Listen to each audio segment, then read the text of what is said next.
बिहार की राजनीति में आजकल प्रशांत किशोर यानी पीके के यू टर्न की चर्चा जोरों पर है। पीके साहब जो खुद को बिहार की राजनीति का शुद्धिकर्ता बताते हैं, उन्होंने बड़े आत्मविश्वास से यह ऐलान किया था कि अगर जेडीयू 25 से ज्यादा सीटें जीतती है तो वह राजनीति छोड़ देंगे। अब जरा तालियां बजाइए, क्योंकि जेडीयू ने 25 से कहीं ज्यादा सीटें जीत ली हैं। अब जब वादा निभाने का वक्त आया तो प्रशांत किशोर एक बेहतरीन तकनीकी बचाव की दीवार खड़ी कर रहे हैं। लोगों से बातचीत करने के दौरान पीके ने कहा कि जनसुराज में उनका कोई पद ही नहीं है तो वह इस्तीफा कैसे देंगे। वाह, क्या गजब का तर्क है। जाहिर है, जब कोई व्यक्ति अपनी जनसुराज यात्रा में मीलों पैदल चलता है, दिन रात मेहनत करता है और खुद को उस आंदोलन का चेहरा बताता है तो उसका कोई पद कैसे नहीं होता है। यह ठीक वैसे ही है जैसे कोई जहाज का कप्तान कहे कि वह जहाज का मालिक नहीं है, इसलिए जहाज डूबने पर उसकी कोई जवाबदेही नहीं है। पीके साहब, बिहार की जनता इतनी भोली नहीं है।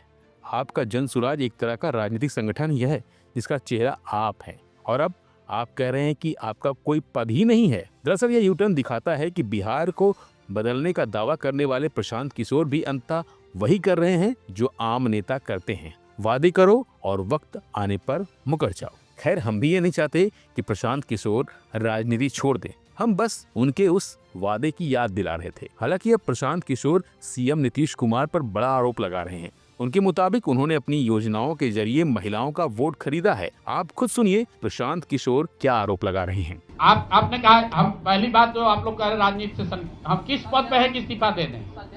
हाँ ना, सुन रहे हैं, आ रहे हैं, किस पद पर है कि इस्तीफा दे दें? आप एक मिनट, आपने सवाल, एक मिनट रुकिए, आपने सवाल किया है, जायज बात है। आपने कहा था कि 25 से ज्यादा आएगा तो आप संन्यास ले लेंगे। तो भैया किस पद पर हैं जिससे मैं इस्तीफा दे दूं? अगर किसी पद पर हैं, ये तो नहीं कहा था कि बिहार छोड़कर चले जाएंगे, बिहार में रहेंगे और राजनीति नहीं, बिल्कुल बिल्कुल, अरे भाई, बिल्कुल, एक मिनट, बिल्कुल राजनीति छोड़ देंगे। राजनीति छोड़े हुए हैं, हम तो राजनीति करते ही नहीं हैं। लेकिन ये नहीं कहा है ना कि बिहार के लोगों की बात कहना छोड़ देंगे, ये तो नहीं कहा है?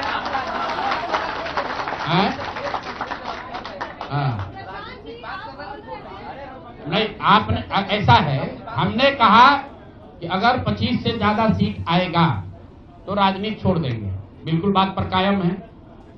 लेकिन ये तो नहीं कहा कि ये 30,000 करोड़ रुपया में वोट खरीदेंगे। अब आप कह रहे नहीं, वोट उन्होंने नहीं खरीदा है, तो हमने कहा अगर नहीं खरीदा है तो 2 लाख रुपया दे दीजिए, हम बिल्कुल छोड़ देंगे। एक मिनट रुकिए, अरे सुन तो लो, सरकार क्या विज्ञप्ति पढ़ लो जिस पर सरकार ने, हाँ बिल्कुल, नहीं, ऐसा है, बिल्कुल हम भी सभी की बात नहीं कर रहे हैं। सरकार ने 1.5 करोड़ लोगों को 10-10 हजार रुपया दिया है और पूरे देश में इस बात पर बहस छिड़ी हुई है कि क्या ये 10,000 रुपया वन टाइम देकर वोट खरीदा गया है कि किसी सरकारी योजना के तहत इस पैसा को दिया गया है। मैं ये कह रहा हूं कि मैं बिल्कुल ये मानने को तैयार हूं कि सरकार का ये एकाधिकार है, वो चाहे योजना शुरू कर सकती है। अंतिम महीने में किया, उसमें कोई दिक्कत नहीं है, हम उस बात में नहीं पढ़ रहे। इलेक्शन कमीशन ने चुनाव के दौरान ये पैसा बांटने दिया, ये उनकी गलती है, उस पर भी हम टीका टिप्पणी नहीं कर रहे हैं। हम तो ये कह रहे हैं कि जिस योजना के तहत आप जीत कर आए हैं उस योजना को लागू कर दीजिए। हम लोग को बिहार में रहने की भी जरूरत नहीं है, बिहार ही छोड़ देंगे, राजनीति की क्या बात कर रहे हैं। फिलहाल जो बस इतना ही, बाकी अपडेट बने रहिए वन इंडिया हिंदी के साथ। Subscribe to One India and never miss an update. Download the One India app now.